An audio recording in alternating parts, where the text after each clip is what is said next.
Hey, this is just another comparison with the electric dipole. So running the micro SDX on 80 meters, and very hard to show there. And she's running 5 watts. And I'll just jump into the SDR. This one is VK5 again. I'll just move across here and I'll unmute. And so the trace that I'm sitting on is my 5 watt beacon, and the trace to the right there is the beacon from Dipole VK2WI. I'm 5 watts on the small electric dipole. That beacon is 35 watts on a full size half wave 80 meter dipole 10 meters up.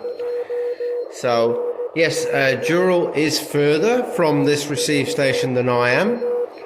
But it's still a pretty good comparison. What it does show is my tiny system is working extremely well. Now, I'll just show the band conditions. No, of course, I'm comparing with another beacon anyway, but the ionospheric conditions, looking at the hourly HAP chart, from my location, I'm in the dark green, and the receive station may be on the edge of the dark green, light green, which is more optimum from 8 to 10 megahertz. So it's not even ideal for 80 meters right now, but quite remarkable anyway that she's doing so well. The band is rather noisy right now on 80 meters. You can probably hear in the background on my radio too there, but lots of noises, but there she is. So she's actually doing very, very nicely in comparison to the VK2 Whiskey India beacon. Now I'll just jump out of that SDR, and I don't think it's doing so well locally now because of the noise, but I'll jump in local. Now I'm, let me just try and show. I'm sort of in this region here, and there's a mountain between me and this receive station here, a very tall mountain called Mount Dandenong. So it does obscure this particular area, but sometimes I do get through to that spot very well as well. So I'll just zoom out to try and get them both in. So although it's very noisy, that's my trace there that I'm resting on, and you can see VK2WI there to the right. So it's beating me in these conditions severely on that particular trip.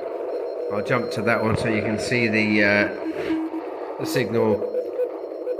So that's nearly an S5 there. And mine, 1, 2, 3, 4. Oh, I went to the wrong spot. And mine's actually quite low here. Yeah, it's getting hammered with the noise there. But I can say it's nearly an S3. So it's about 2 S points under. But I'm only running 5 watts. It's running 35, which is, let me see, double 5 is 10, and double again would be 20, so 1 S point would be 20. Yeah, so, but it is, yeah, full size antenna. But yeah, not doing so well locally there now.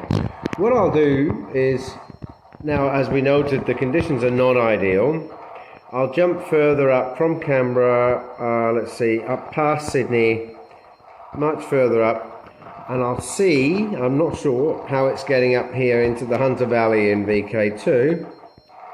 I really don't know. I haven't checked this for some time, so let's see.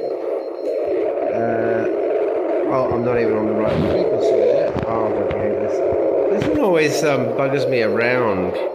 It doesn't seem to respond like the others. 3696. It always presents a QWERTY keyboard. Okay, actually making it up to the Hunter, but obviously the Dipole site is a lot closer to the Hunter as well. But yeah, it's making it up there, so there you go. Not bad. I might actually take that off auto because that's driving me nuts, constantly changing its mind. So I'll sort of stabilize the spectrum. Let's see. So that's it up into the Hunter Valley. So it's doing a good solid S5, S6. But of course, VK2WI is doing a good S8, S9 there. So, but again, tiny antenna, 5 watts. And also, if you've seen my video I did earlier today, the previous video, although the antenna seems fairly high up that tree, I'm on the west side of my block of land, and if I go in the direction of where this repeater would be, this receiver would be, up my block, I'm actually standing at nearly the antenna height at the top of my block.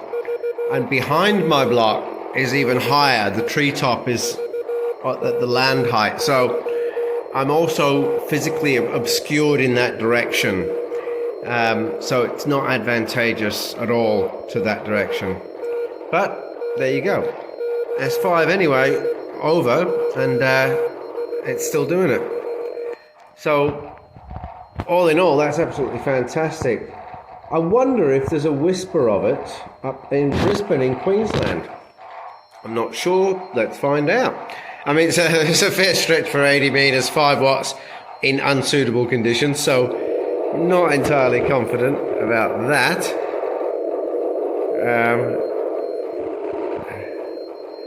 Well, Dural's making it there, but oh yeah, mine's scarcely perceivable there yet. I can see occasional signs of a trace, but yeah, it's not making it to Brisbane. What you can see is the band is actually being hammered with noise. I'll just auto. You can see the noise across the band there. There's some sort of pulsing going on, like a radar or something. So, not helpful. Okay, I'll now jump back across to VK5, where I don't have obstructions in that direction, and there she is. She's making it okay. Not too bad at all, actually.